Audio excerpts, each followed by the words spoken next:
കാസർഗോഡ് ഉപ്പള ഹിദായത്ത് ബസാറിൽ നടന്ന അപകടം മഞ്ചേശ്വരത്തെ കണ്ണീരിലാഴ്ത്തി.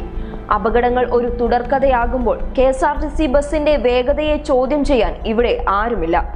ചീറിപ്പാഞ്ഞു വരുന്ന KSRTC ബസ്സുകൾക്ക് മുന്നിൽ വരുന്ന വാഹനങ്ങളെ കാണാൻ സാധിക്കാത്തതും ഈ വേഗത കൊണ്ട് എന്നതിൽ യാതൊരു സംശയവുമില്ല. ഉപ്പള ഹിദായത്ത് ബസാറിൽ നടന്ന അപകടം CCTVയിൽ പതിഞ്ഞപ്പോൾ തന്നെ കാര്യങ്ങൾ വ്യക്തമാണ്. ബദറുദ്ദീൻ എന്ന 28 വയസ്സുകാരൻ യാത്രയാകുമ്പോൾ KSRTC പഠിക്കാനുണ്ട് ഒരുപാട്. അമിത വേഗതയിൽ വരുന്ന വാഹനങ്ങൾക്ക് മുന്നിൽ കേരളത്തിന്റെ സ്വന്തം ആനവണ്ടിയും കുഴപ്പക്കാരല്ല. ഇടിച്ചു തെറിപ്പിക്കുന്ന വാഹനങ്ങളെയും കൊണ്ട് മുന്നോട്ട് കുതിക്കുന്ന KSRTCക്ക് ബ്രേക്കിനെ കുറ്റം പറയാൻ സാധിക്കില്ല. ഉപ്പളയിൽ നടന്ന അപകടത്തിൽ കുറ്റം പറയേണ്ടത് KSRTC ബസ്സിനെ തന്നെയാണ്. എതിർവശത്തുള്ള വാഹനത്തെ ഇടിച്ചു തെറിപ്പിക്കുന്ന ദൃശ്യം ഇതിനോടകം പൊതുസമൂഹം കണ്ടതാണ്. KSRTCക്കെതിരെ പല രീതിയിലുള്ള ആരോപണങ്ങൾ ഉയർന്നു വന്നിട്ടും വേഗതയ്ക്ക് പൂട്ടിടാൻ അധികാരികൾക്ക് ഭയമാണോ? മഞ്ചേശ്വരംകാർ ഇന്ന് പൊട്ടിക്കരയാൻ കാരണക്കാർ KSRTC തന്നെയാണ്.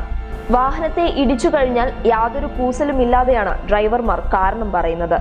അവർക്കല്ലല്ലോ നഷ്ടപ്പെട്ടത്. ജീവിച്ച് കൊതിത്തീരാത്ത യൗവനങ്ങൾ തീർന്നു പോകുമ്പോൾ KSRTCക്ക് എന്ത് നഷ്ടമാണുള്ളത്?